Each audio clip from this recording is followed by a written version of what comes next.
So let's talk about the employee experience. It is tough to balance security and employee experience. And what we've seen is over the last 2 years, employee experience is really growing to be one of the most important things. You see a lot of companies talking more and more about employee experience, whereas 5 years ago it was all about the customer experience. But over time, being able to hire and retain and nurture the right talent became more of an issue even before the pandemic.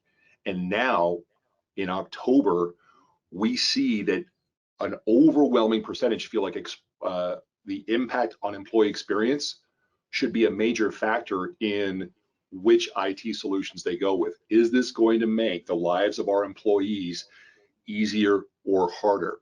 And time was a while ago, you'd say, no, I need to secure my organization at all costs. I don't care if it means I've got to log in on a certain device or use biometrics or two-factor authentication or whatever it takes. I'm going to train people in anti-phishing techniques, whatever it takes. And now it's like, no, there really is a balance because I've got to be humane about this and respect the experience. So we see overwhelmingly employee experience is impacting the way people purchase technology. And it's a major priority heading into 2022 because of the state of the work from anywhere environment. We asked specifically the SMEs in the US and the UK, so give us the breakdown. What's your situation? How many folks are full-time? How many folks are hybrid, remotely working or full-time? And 4 out of 10, we're saying, okay, they're office full-time. And even in that situation, I've got a lot of complexity to manage. But 1 in 3 said they are remote full-time. They're not coming into the office at all. And about an equal amount was saying, no, it's a mix. It's a mix.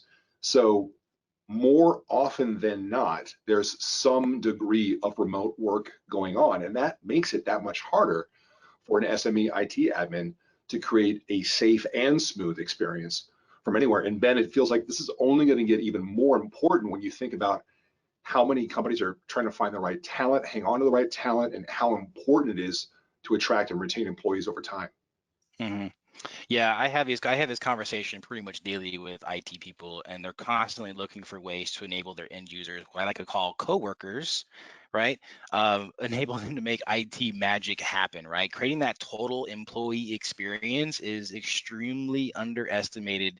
And I think it's something that organizations are going to continue to keep looking for ways to make their workforce more productive and efficient. And IT has a huge, huge role in that. Decentralized environments shouldn't be more difficult to work in. It should be easier for them to work in. But you're starting to see that more and more as people understand that and start talking about it more. So Yeah, no, that makes sense. If you look then at what is the state of that remote or hybrid work experience, you see that most of the folks we talked to said, it could be better. Um, it's pretty clear that we're still going through a learning curve. More than half either agreed or strongly agreed that the remote hybrid experience, it's not as easy or convenient as it could be. And this might be a big part of why, going back to the very beginning, a lot of the folks we talked to said they still feel overwhelmed. There's a lot of work to do on this front, a lot of unpredictability.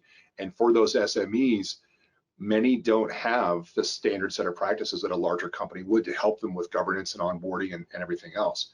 It's a problem that only gets even more exacerbated when you look at the technologically complex and less homogeneous IT environments that we're working with. We were just curious, okay, so what's the device type breakdown? How much of what's going on is you've got to work with some combination of Windows and Linux and Mac OS and incompatible systems or systems that are really hard to integrate and work with. You can see that SMEs that we talked to, overwhelmingly, it's a Windows world. But you still have 1 in 5 working with Mac OS and a slightly smaller number working with Linux. The point being that when you are in a homogeneous environment, if that's your situation, if you find yourself with some folks on Mac, some folks on PC, then it's just that much harder to put together the systems that let you manage all that. Ben, just curious, like what you're seeing around this trend. yeah, it's funny because I get asked questions all the time. Well, what about Linux and what about Mac, right? And these are things that you always hear questions about I have 20% this or 30% that. And so I'm actually interested and fascinated by the numbers because I get a lot of questions about Linux and Mac, especially towards the end of this year. And non-homogeneous environments are very common these days, and it's something that people need to understand in order to get that offer that really good experience. And we have from the chat here, we have someone saying that they're 60% Mac, 20% Windows, and 20% Linux. So Josh, go ahead and add that to your survey there. We might want to change that real time dynamically, please. Please subscribe and check out more content from us.